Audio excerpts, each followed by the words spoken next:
So മാം ഇപ്പം called ഇപ്പോൾ ഒരു ജലദോഷം ഉണ്ടെങ്കിൽ പലപ്പോഴും കേട്ടിട്ടുള്ളൊരു കാര്യമാണ് ഫ്ലൈറ്റിൽ ട്രാവൽ ചെയ്യരുത് അല്ലെങ്കിൽ ഹൈ ഓൾട്ടിറ്റ്യൂഡ്സിലേക്ക് പോവരുത് എന്നുള്ളതൊക്കെ. അപ്പോൾ അങ്ങനെ ഈ കോൾഡും ഈ ഒരു ഇതും ഉള്ളപ്പോൾ അത്രയും ഹൈ ഓൾട്ടിറ്റ്യൂഡിൽ ട്രാവൽ ചെയ്ത് കഴിഞ്ഞാൽ എന്ത് സംഭവിക്കും?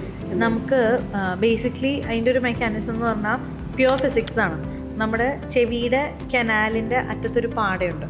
സോ ഒരു കനാല് പാടയിൽ വന്നു, അപ്പോൾ ഇവിടെ നിന്ന് കനാൽ വന്നു, ഈ പാടയുടെ പിന്നിലുള്ളതൊരു ക്ലോസ്ഡ് സ്പേസാണ്. അതിൻ്റെ ഉള്ളിലത്തെ പ്രഷറിനെ അപ്പോൾ ഔട്ട്സൈഡ് വേൾഡുമായിട്ട് കണക്ട് ചെയ്യുന്ന പാടയുടെ പുറമെയുള്ള ഭാഗം ഈ ഇൻസൈഡ് സ്പേസിലേക്ക് ഒരു കാരണവശാലും പ്രഷർ ചേഞ്ചസ് എഫക്ട് ചെയ്യുന്നില്ല, because it's in A closed space അല്ലേ. ഇവിടെ നിന്ന് ആകെ കണക്ട് ചെയ്യുന്ന അല്ലെങ്കിൽ ഇവിടുത്തെ പ്രഷറിനെ ഔട്ട്സൈഡ് പ്രഷറുമായിട്ട് നമ്മുടെ ഈ ചെവിയുടെ പാട സ്ട്രെയിറ്റ് ആയിട്ട് നിൽക്കണമെങ്കിൽ inside and outside pressure same ആയിരിക്കണം. അതിനെ മെയിൻറ്റെയിൻ ചെയ്യാനുള്ള ആകെയുള്ള മാർഗ്ഗം യൂസ്റ്റേഷൻ ട്യൂബാണ്.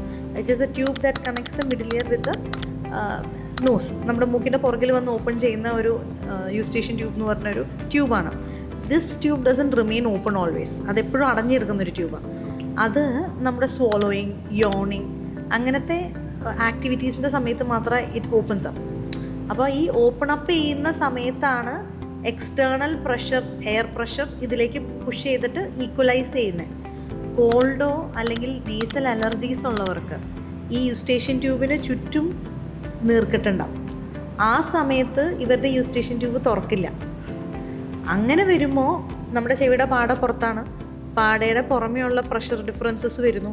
ലാൻഡ് ചെയ്യുകയാണെങ്കിലും ടേക്ക് ഓഫ് ചെയ്യുകയാണെങ്കിലും പ്രഷർ ഡിഫറൻസിനനുസരിച്ച് അപ്പുറത്തെ പ്രഷറിനെ മെയിൻറ്റെയിൻ ചെയ്യാൻ പറ്റുന്നില്ല. So your tympanic membrane is getting stretched inside or pushed outside.